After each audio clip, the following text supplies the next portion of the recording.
We just got a very interesting piece of information from the official Pokemon YouTube channel themselves that may actually back up the leak that we had in the Fire Red and Leaf Green port files, where basically it says that those games are connected to the Generation 3 games. And if you guys aren't aware, we have been getting countless rumors and people coming out to say that we should be getting some more classic games here. And the big rumor is that we're going to get the Hoenn or Generation 3 games brought over and ported over just like how Fire Red Leaf Green were. I'm not sure what's going to happen with Generation 2, but I guess we'll have to see. I do have a small theory about that later in this video, so make sure to stay tuned. Thank you so much again for helping me reach my goal of 40,000 subscribers. Our next goal on the channel is 50,000, so of course any support goes a long way. All right, let's get right into it. So a couple of days ago, the official Pokemon YouTube channel did post 3 different posts in a row of the Hoenn region. So we have this one with 2 Pikachu plush. We have this one that basically just says to remember the Hoenn region. And then they also posted this saying, please handle Mudkip with care, which of course Mudkip is one of the Generation 3 starters. Immediately when I saw this, I was like, okay, 3 posts. This is Generation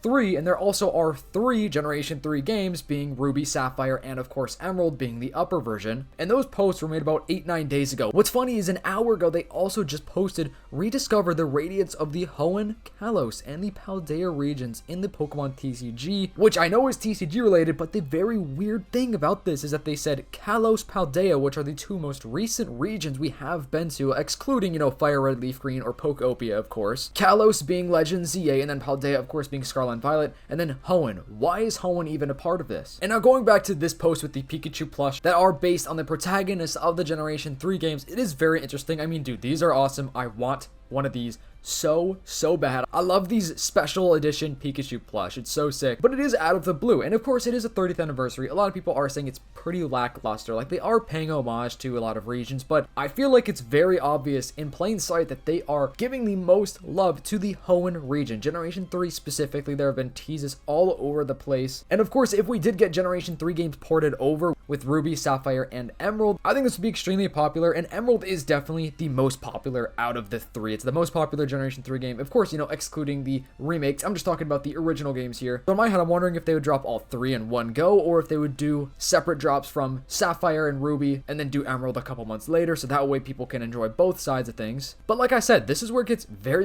interesting. It says, from the southern island to the seafloor cavern, the Hoenn region encompasses some trainer favorite memories. Remember the Hoenn region from Pokemon Ruby and Sapphire, basically just showing off like different areas in the Hoenn region, which is very interesting to me. It definitely just seems out of place, because why would they be posting this over any of the other generations or any of the other regions? They haven't actually been posting really anything besides Pokopia. They posted a couple days before, but other than that, it hasn't really been anything too specific. I have a small theory, and it actually relates to Pokopia. So Fire Red and Leaf Green are obviously Generation 1. Pokopia is based in Kanto, like it's the Kanto region, and there will be a DLC for the game. The DLC is known from the Terra League. We don't know anything about it specifically, guys, but here is my theory. What if we are going to get another classic game, being maybe Generation 2 or 3? In this case specifically, low-key seems like Generation 3. But what if we do get the ports of Generation 3 on the Switch and the Switch 2, and then the Pokopia DLC will also just be taking place in the Hoenn region, kind of releasing simultaneously, just similarly to how Fire Red, Leaf Green, and then Pokopia, the base game in general, were. We have had a lot of rumors saying that the Pokopia DLC is going to be the Johto region specifically, though, so I guess it's kind of like up to debate whether they're going to do one or the other, but I think it's safe to say that the Pokopia DLC in one way or another will be another generation and another region. It just seems like that would make the most sense, and I feel like Johto would make more sense than Hoenn, of course, just because Johto and Kanto are definitely very connected, and it would just be very easy to explain that within Pokopia, but at the same time, they could maybe just make it some sort of Hoenn-based region. And over on their website, they also made a huge post, just basically going more into depth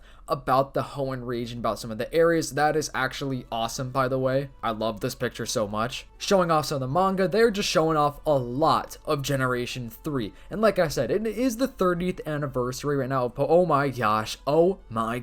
I need to buy one of these now. This is insane. It is the 30th anniversary now, right? So a lot of people do think it has been lackluster, and they have been showing off like little bits and pieces of past generations. Not to sound repetitive, but they have been showing off the Hoenn region the most, in my opinion, and my bro Jzard also does agree with that as well. But Winds and Waves isn't coming out this year, obviously. It's coming out next year, which has been confirmed by Game Freak. I'm sure you guys have all seen the trailer by now. It does seem like they have a perfect opportunity right now to release another classic game, and that Pokopia DLC is probably coming out this year. I'm not 100% sure on that, but it would make sense. It's either coming out this year, or it even could be like next year, maybe Pokemon Day of next year. And same with this classic game, you know, another port, it could just be Pokemon Day of next year. It doesn't necessarily have to be this year. I think it's safe to say, just in general, there is going to be another classic game of some sort ported over to the Switch and the Switch 2 at some point in time, because it's easy for them to do. I mean, it's a port. They basically don't have to do anything major to make it work. And because Fire Red and Leaf Green were pretty successful, they didn't sell, you know, as well as a brand new generation would, but they have sold a very good amount. And obviously Pokemon right now, they are at a peak with their revenue right now and just like popularity, so it would just honestly make sense from a business standpoint to do that. Not even to mention that the original games, if you want to buy them secondhand, are so expensive. Of course, if you're buying an authentic copy, they're worth a lot of money, so being able to play them at a way lower cost definitely would be really helpful. And I would be down to replay Generation 2 or Generation 3 in high quality on my Switch 2. That just sounds like a blast to me. And not even to mention that in the first paragraph here, they basically do reference the 30th anniversary of Pokemon. And of course, like we said earlier, the lead files literally specifically say Generation 3 games. If we were to get the Generation 3 Hoenn games ported over, would you want to play Ruby, Sapphire, or Emerald? Like I said, I think a lot of people just pick Emerald, so for that reason alone, I almost don't know if they would even do all three. Maybe they would just do Emerald, and maybe they just do Ruby and Sapphire, but either way, if we were able to play them for $20, I would be totally down. And I know a lot of people really don't like that $20 price point, but like I said, just in comparison to the authentic copies of the games, it's really not too bad. I know they're $10 on the 3DS eShop. What I'm about to say is absolutely insane, and I never thought I would actually say these words, but we are living in a time right now where Nintendo's prices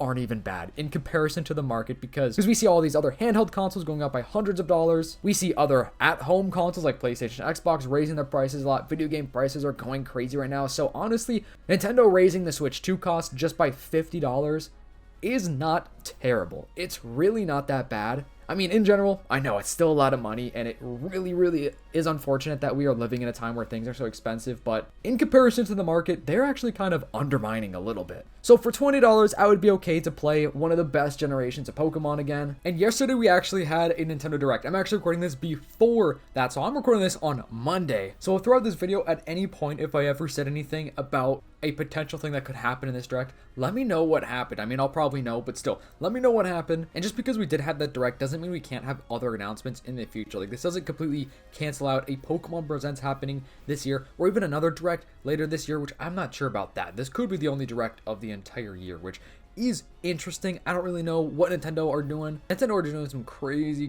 things behind the scenes right now. They're definitely playing their cards strangely, I guess I'll say. But I want to know your favorite generation, and now we are also kind of moving on to the DS/Wii era on the Switch eventually. I mean, that's next, because we have all the consoles like NES, SNES, GameCube, Game Boy and stuff. So with that being said, the DS era should be next, if we're just going with that kind of sequence and that order and that idea of, you know, bringing all these different consoles and the past consoles onto the Switch and the Switch 2 over time. So I think in due time, we will actually be getting some DS ports maybe brought over. I mean, it's going to be complicated for them to do with like the dual screen thing. I know they did the Gen 4 remakes as a single screen, you know, game, but if they're porting things over, they definitely got to be a little bit creative. So I think it's going to happen. Obviously, Wii makes more sense because it's just a single screen. But who knows, maybe the DS era of Pokemon games, some of these side games could also be coming over to the Switch and the Switch 2. I think that'd be awesome, but I definitely don't think that's anytime soon. But could you imagine if they do that? That'd be insane. If you guys are watching this far in the video, comment down below watermelon. Hope you guys have a fantastic day. I'll see you in the next one. Peace.